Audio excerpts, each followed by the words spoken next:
Esta diapositiva sé que está un poquito cargada, pero es importante mencionarla, entonces la dividí en dos.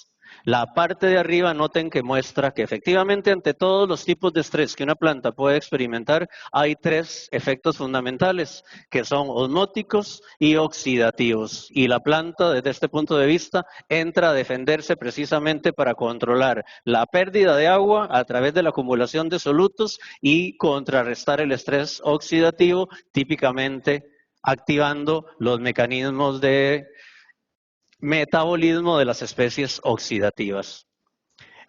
Además, noten que implica un proceso de ajuste genético que también fue mencionado el día de ayer, incluida la presencia o aparición, por ejemplo, de proteínas chaperonas que defienden a las proteínas más importantes del metabolismo de las plantas contra el estrés, ya sea hídrico, oxidativo, osmótico. Que permiten el restablecimiento de la homeostasis celular. La planta trata de volver al equilibrio fisiológico y si lo logra, si el genotipo se lo permite, tolera o resiste al estrés. Y es que, efectivamente, como se mencionaba el día de ayer de manera muy atinada, vean que todos los tipos de estrés a los que las plantas pueden estar expuestas, alta iluminación, altas temperaturas, déficit hídrico, salinidad del suelo, contaminación del aire, estrés mecánico o estreses por frío, todos ellos producen especies reactivas del oxígeno que tienen un efecto fundamental en el funcionamiento de las membranas y ahí podemos encontrar uno de los primeros efectos del estrés, sin duda alguna.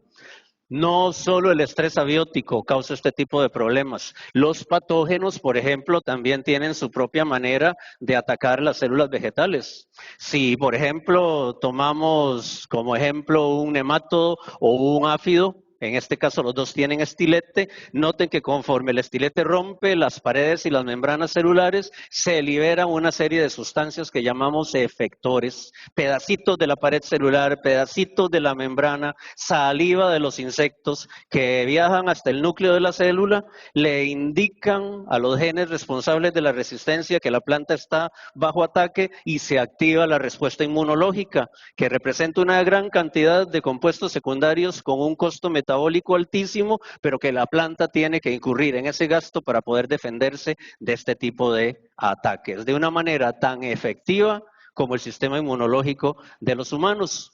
Y es que si nos fijamos, por ejemplo, en los síntomas que presentan las plantas enfermas, marchitamientos, agallas, deformaciones, oclusión del sistema vascular, noten que todos esos son procesos fisiológicos. Entonces, al final de la historia, desde el punto de vista de un fisiólogo, nos da lo mismo tratar con el estrés biótico que con el estrés abiótico, porque los mismos procesos fundamentales de fotosíntesis, de crecimiento, de transporte, son afectados por los dos tipos de estrés. Si alguno de estos procesos metabólicos fundamentales se detiene, la planta muere. Entonces, el estrés es sin duda, como lo vamos a ver en unas cuantas diapositivas, especialmente el hídrico, es sin duda la principal causa del rendimiento en todos los cultivos a nivel del planeta, ¿verdad? Y noten, si nos metemos un poquito con el estrés biótico, el causado por organismos vivos, noten que si nos tratamos de explicar cómo responde la planta al estrés desde el punto de vista hormonal, probablemente la mayoría de ustedes saben que la hormona de respuesta al estrés abiótico es el ácido abscísico, que entre otras cosas causa cierre estomático. Y las hormonas responsables de la respuesta al estrés biótico son básicamente los hormonatos, el etileno y los salicilatos, que son las moléculas que en la actualidad se utilizan como inductores de resistencia. Y noten que efectivamente cuando el estrés biótico ocurre, se activa esta vía hormonal que desencadena la respuesta contra los patógenos, contra los herbívoros. Pero si el estrés abiótico entra en juego, no sé si conocen este símbolo, que está ahora muy de moda debido al aporte de la biología molecular a la fisiología vegetal. Este símbolo significa que cuando el estrés abiótico entra en juego, se reprime la respuesta al estrés biótico. Entonces, esto, desde el punto de vista hormonal y metabólico, demuestra cómo la incidencia del estrés abiótico a través de efectos hormonales reduce la capacidad de la planta para enfrentarse al estrés biótico. Y eso tiene consecuencias metabólicas muy importantes. Probablemente la mayoría de ustedes sabe quién es esta planta. No es una planta cultivada, pero es Arabidopsis, la especie modelo en fisiología vegetal y en fisiología molecular en general. Y noten que esta es una planta transgénica, la que tengo aquí a la derecha, en la cual se le alteraron los genes para que produzca sustancias de defensa permanentemente, aunque no los necesite. Mientras que el genotipo silvestre que tenemos aquí a la izquierda es una planta normal en la cual el sistema inmunológico se activa únicamente en presencia de los patógenos a través de estos efectores que mencioné anteriormente, por ejemplo, la saliva de los insectos. Noten que si las plantas tienen prendido, activado el sistema inmunológico permanentemente, tiene un costo enorme y la planta no crece y probablemente no llegue a reproducción. Y esto en fisiología vegetal se explica por este triángulo tan simple, que si lo disectamos un poquitito, verán que tiene una importancia enorme y nos explica muchos de los fenómenos que vemos en el campo cuando las plantas son expuestas al estrés. Este círculo representa los recursos limitados. Todo es limitado en el ambiente, el nitrógeno, la luz, el agua, los micronutrientes. Y las plantas tienen que tomar decisiones, tienen que decidir cómo dividen estos recursos limitados entre tres rubros fundamentales del presupuesto: el crecimiento vegetativo, el crecimiento reproductivo y la defensa.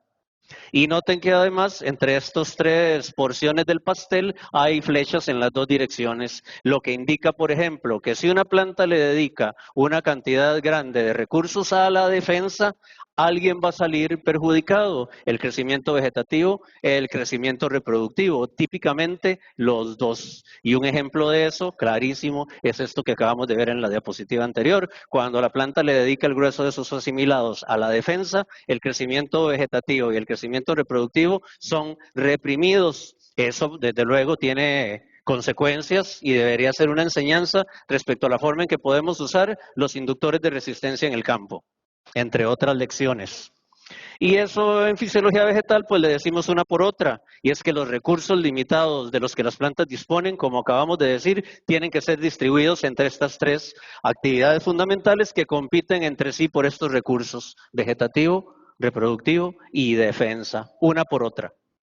Tenemos que recordar además que el estrés se inicia en las células y se puede extender a toda la planta.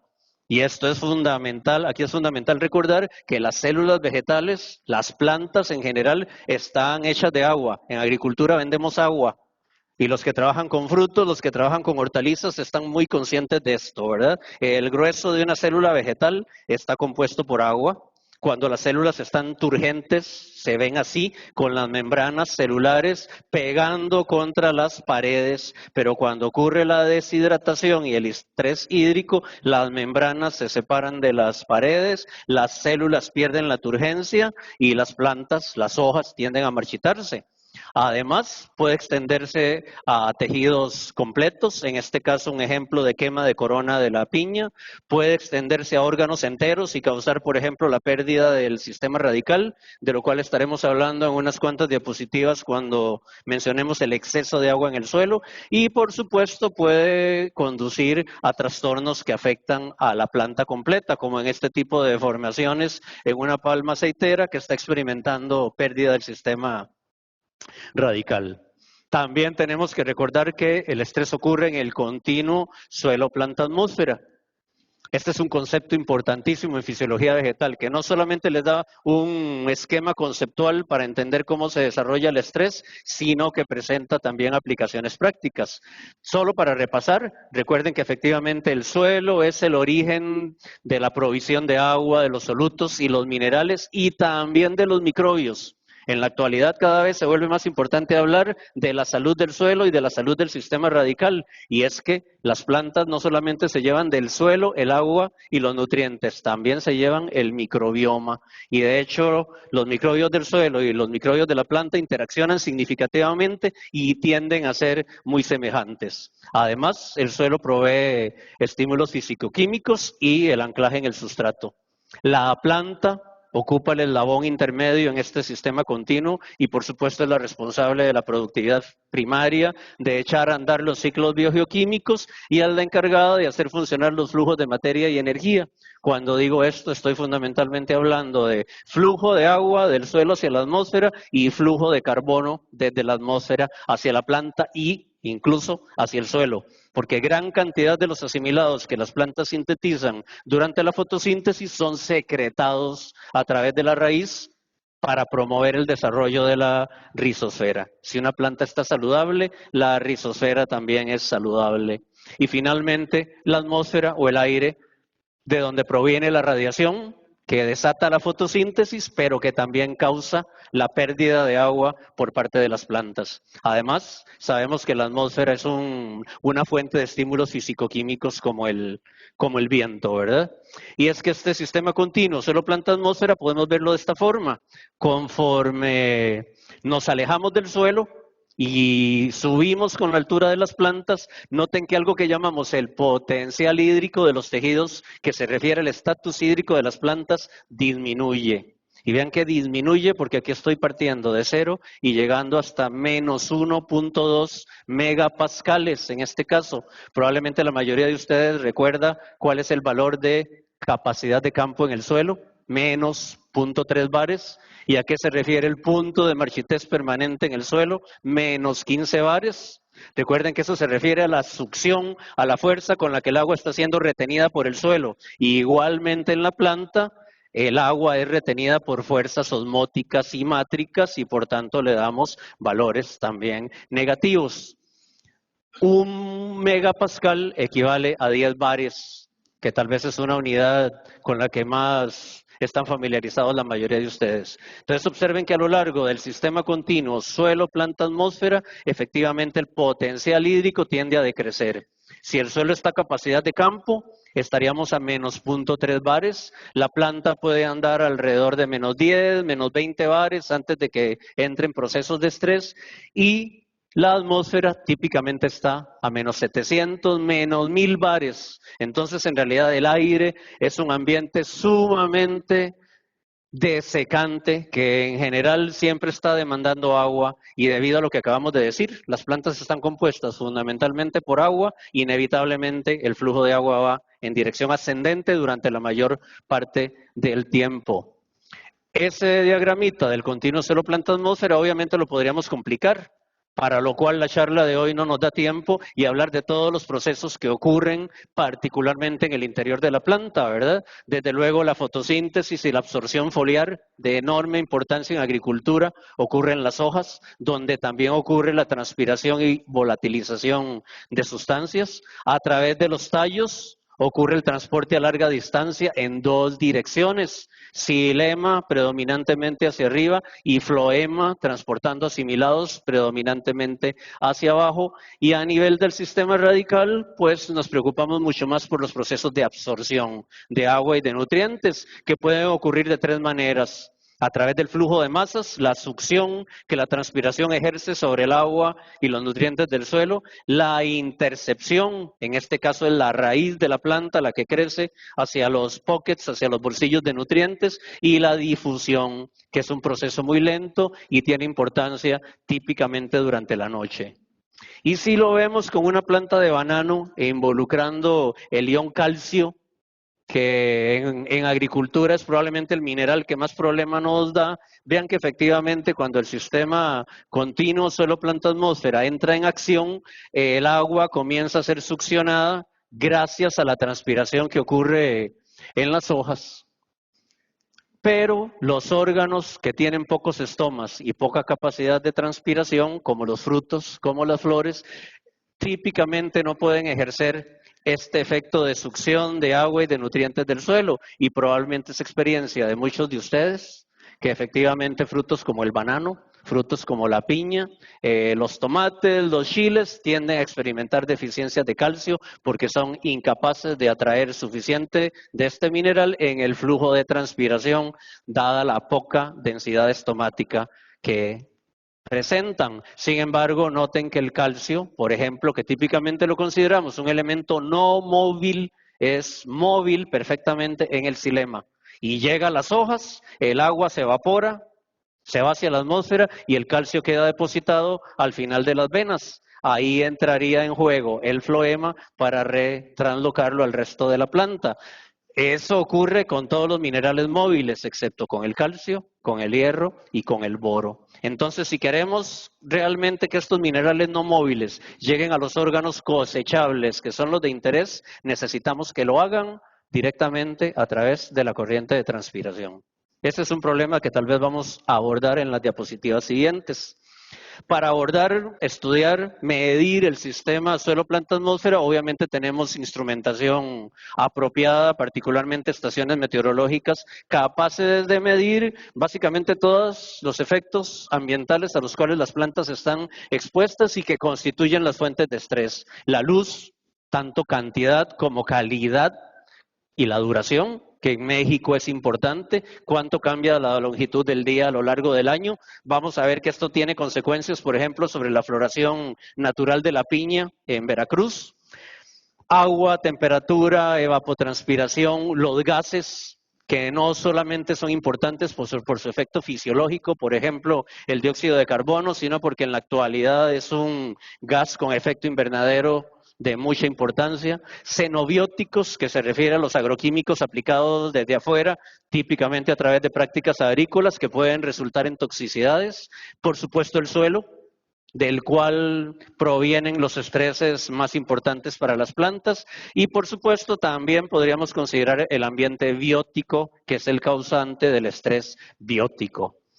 En esta charla nos vamos a centrar en el agua, porque es el principal factor ambiental que causa estrés, tanto por déficit como por exceso. Y si ustedes se enfocan en esta parte de abajo de la diapositiva, noten que nos dice cuántas toneladas de agua tienen que ser gastadas por diferentes grupos de plantas por cada tonelada de carbohidrato producido. Y noten que hay diferencias, desde luego, entre plantas C3, plantas C4 y plantas CAM. Gastan cantidades muy distintas de agua y eso tiene consecuencias fisiológicas importantes. Y no solamente tenemos que pensar en el agua circulando a través de la planta, sino también qué pasa en el ambiente. En agroecosistemas modernos es necesario humidificar el aire, por ejemplo, a través del uso de coberturas vivas que tienen raíces profundas, extraen el agua de partes del perfil del suelo, donde en este caso el café no tiene raíces, entonces evitamos la competencia, pero mantenemos el microambiente de la plantación humedecido, lo que permite que los estomas permanezcan abiertos y las plantas realicen fotosíntesis durante más horas durante el día. Eso también lo vi en Veracruz, en plantaciones de papaya, donde se dejan las que llamamos malezas nobles, que en este caso actúan como cobertura viva, que tiene muchos aportes a la plantación, no solamente humidificar el aire, sino también mejorar, entre otras cosas, el microbioma del suelo. Noten, efectivamente, si ustedes toman cualquier cultivo, si comparamos el rendimiento récord que ya ha sido registrado en las fincas y lo comparamos contra el rendimiento promedio, noten que las diferencias son abismales. Y aquí tenemos disectadas las razones por las cuales esta reducción en el crecimiento ocurre. Una parte de las pérdidas se deben a las enfermedades, otras a los insectos, otras a las hierbas, pero noten que la principal causa de pérdida del rendimiento son otros estreses, y esos efectivamente son los estreses abióticos, agua, típicamente en déficit y en exceso. En el caso de México, por ejemplo, en el sur de México, donde tengo un poquito más de experiencia, hemos notado estos tipos de estreses fundamentalmente. Sequía estacional con alta temperatura, alta radiación solar que causa quema por sol, días cortos con temperaturas nocturnas bajas, suelos pobres con poca materia orgánica, pocas prácticas de mejoramiento y conservación, sistemas radicales débiles con salud comprometida, poca absorción de calcio, poca aplicación de tecnología agrícola, alta dependencia de la agroquímica, poco uso del manejo agroecológico y demasiada dependencia de los agroquímicos. Alta incidencia, en el caso de la papaya, de deformaciones florales, vamos a ver este estudio, y sequía prolongada, por lo cual es indispensable en la actualidad contar con riego y con mejores métodos de irrigación, mucho más científicos, ojalá considerando lo que llamamos el KC, o el coeficiente de los cultivos, ¿verdad? Y es que el estrés hídrico el estrés hídrico por déficit se desarrolla paulatinamente y a las plantas les da tiempo de aclimatarse. Vean que conforme los días y las noches pasan, el potencial hídrico del suelo, de la raíz y de las hojas también decrece, pero en las plantas muestra fluctuaciones, mientras que el suelo sencillamente se va secando hasta alcanzar un punto cercano a los menos 15 bares, donde ocurre por primera vez la marchitez. Eso lo medimos en el campo con algo que llamamos la cámara de presión de Scholander. Aquí la vemos panorámica y lo que hacemos es básicamente insertar una hoja dentro de esta cámara y como ven aquí hay un cilindro, dependiendo de qué tan seca está la planta, la colocamos dentro de la cámara y empezamos a aplicarle presión hasta que logramos que salga una burbujita de agua por el peciolo cortado. Entre más presión necesitamos para sacar el agua, más estresada estaba la planta. Y eso precisamente, tal vez les queda ahora más claro, es lo que estamos viendo acá. La presión que se necesita para sacar el agua de la planta progresivamente es mayor conforme la planta se deshidrata.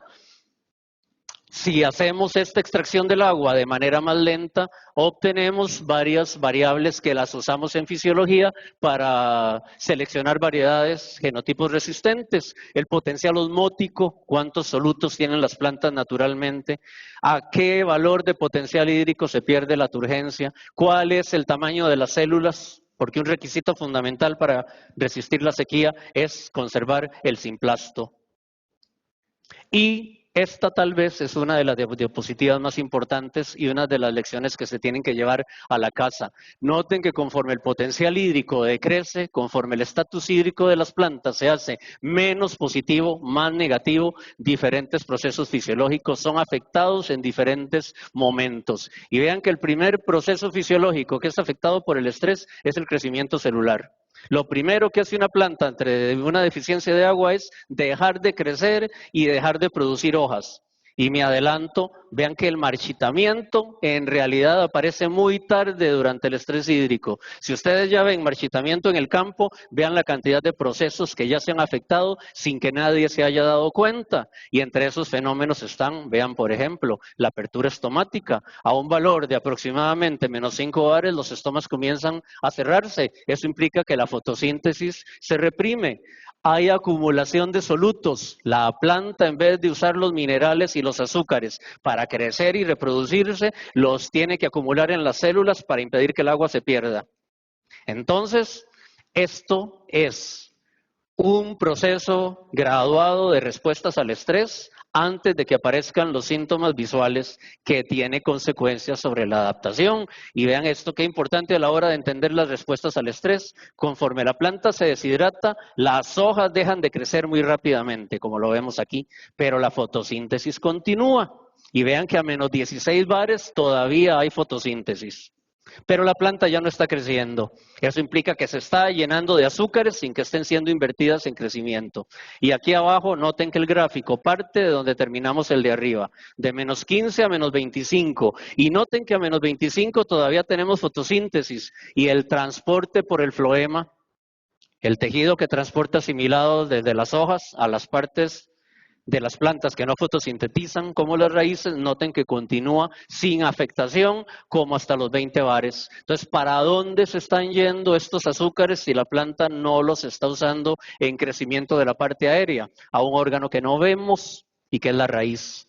Una respuesta típica de las plantas al exceso de agua es que se incrementa la relación raíz-tallo. Entonces vean que es muy importante que la planta deje de crecer en su parte aérea, pero se activa el crecimiento de la raíz, de manera que la planta obtiene acceso a agua que se encuentra más profunda en el perfil del suelo, pero sacrificando obviamente el crecimiento de la parte aérea.